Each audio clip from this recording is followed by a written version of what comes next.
Well, okay, it's nearly the end of the year 2018. Today's 17th of December 2018. So the business on ABC has experts, so-called experts, or whatever you like to call them.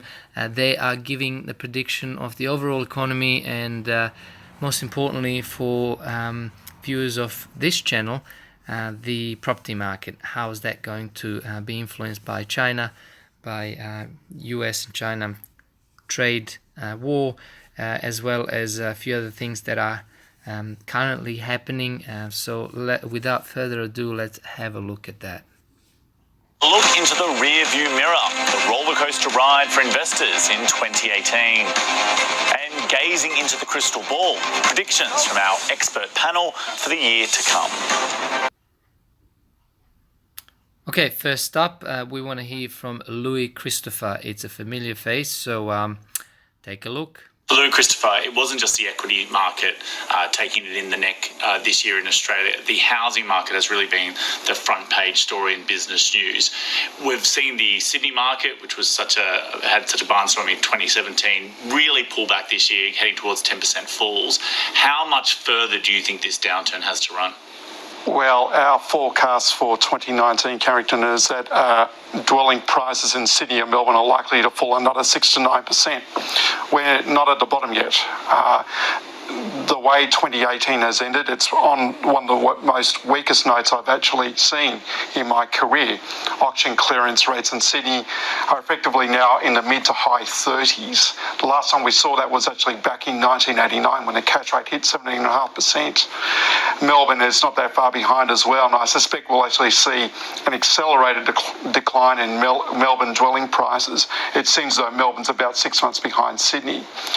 Of course, for investors, home buyers, the election's going to be a key issue because negative gearing is one of the key issues behind the election. If Labor win, they've made it very clear they wish to repeal negative gearing, and that will play on investors' minds next year. Andrew Charlton, picking up that point, there have been some pretty dire predictions about what could happen to the Australian housing market if we see changes to negative gearing. People talk the suggestion that we could be headed towards a recession because of the property market-led declines. Do you think there's any truth to those expectations? Oh, look, I think negative gearing will have a small impact on Australian house prices. There are bigger factors out there, including the slowing real economy, particularly the banks' tightening of credit and other factors. I think negative gearing is something which could play a role at the margins, but it's not going to be the main driver of property price changes. Louis Christopher, this has been led by falls in Sydney and Melbourne, but the most recent data does indicate that this has spread much more broadly, in not only to the other capital cities, but also to the regions. How bad is sentiment turning, and could this lead into a full-blown crash? Sentiment certainly has turned, and I do agree with you that negative sentiment has spread to the other cities. With the other cities, these markets did not start off from such an overvalued base that Sydney and Melbourne did. So our view is that it's unlikely we'll see, for example, Brisbane, Hobart, Adelaide decline as much as Sydney and Melbourne will. But I do agree that the negative sentiment has spread, and it's predominantly driven by what's actually triggered this downturn, and that is, of course, a contraction and a restriction on investment lending, or now overall home lending for owner-occupiers and investors. And that, of course, affects the overall market, not just Sydney and Melbourne. Laura, picking up on that idea of sentiment, though, because people point out to us that the fundamentals are still strong in Australia, unemployment's still low, economic growth is still high, and yet we're still seeing house prices fall considerably. Part of that, obviously, is the tightening of credit, but it also seems that the sentiment has turned. Is there the chance that we will overshoot on the downside as we arguably did on the upside? I think at this stage, 2018 has been quite perplexing because a lot of the strong data that you mentioned, in terms of the unemployment rate falling to 5%, in terms of, obviously the growth numbers throughout the first half are very strong, but clearly that recent GDP number for Q3 coming in at 0.3, certainly less than the market expected, it really started to, I think, come home to roost that these were the fears that we had heading into the year, that it was really going to be the consumer that was going to be a drag on the economy going forward. And as you've got the tightening in lending conditions, that's even more likely to be pronounced in 2019. So it's sort of coming home to roost what we expected, albeit 6 months later. But I think the problem is now, in terms of the Royal Commission, there's a sort of an added layer of severity to what we expected beforehand.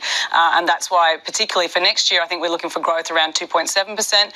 But there certainly is risk to the downside if the consumption story does weigh even further. Andrew Charlton, one of the most immediate real economic impacts of the house price downturn will be on the construction sector. A couple of 100,000 extra jobs were created because of the house price boom, leading to more construction of residential properties. How big an impact will it have on the economy to see those jobs disappear? Well, it will have an impact, but the good news for the construction sector is that the infrastructure pipeline is still strong, and that will power a healthy 2019 in that sector, albeit that decline in housing construction will have an impact. Let's turn to 2019. I want to get from all three of you your prediction for next year. Lou, Christopher, starting with you. Well, City of Melbourne dwelling prices will continue to fall. There's no question about that. They should fall well into the second half of the year. I think there's an outside chance the Reserve Bank of Australia will have to respond. So I think there is a chance we may well see a cut later in the year. Of course, we have the election. And the odds are right now that Labor will win. And if they win, it's most likely, in our view, that we'll see a mini budget in August where they will announce the repeal of negative gearing, most likely to come in 1 July 2020. They need some time to incorporate and make such a massive tax change.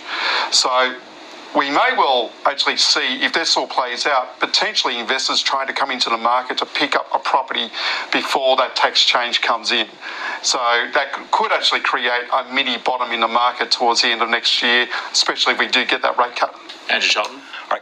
I think he's dreaming. I mean, the investor's going to jump into the falling market where the confidence is completely gone to snap up that property before they change the negative gearing rules. I mean, this is like a crime story, a novel. No, the confidence is lost, as he said. The auction clearance rates are in the 30s and 40s, which haven't been the case back in the 80s. And nothing's actually happened. Employment is pretty solid. The interest rates are still historic lows ever. We have not seen interest rates go up substantially at all. So what is causing this? What's going to happen when any one of these things actually happen? When people can't pay off their loan because their interest repayment, monthly repayment is so high that they can't meet those repayments. What's going to happen when they lose their job? What's going to happen when the other things change, when the economy turns down because we depend so much on China, and China depends on what Trump wants to do, and Trump obviously wants to cause trouble with China, which is going to bring the China back, and we know if China sneezes, Australia catches a cold. So what actually happens when all of those, or any one of those things happen? Because right now the property prices have pulled back up to about 10%, yet none of this bad news eventuated. Again, what happens when one of those or all of those things I mentioned actually happen?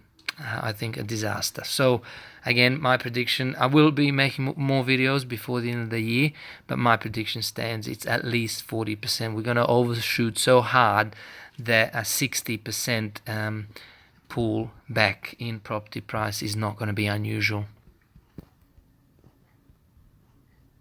Look out for a significant slowing in the US economy, and that taking a lot of shine off the Trump administration.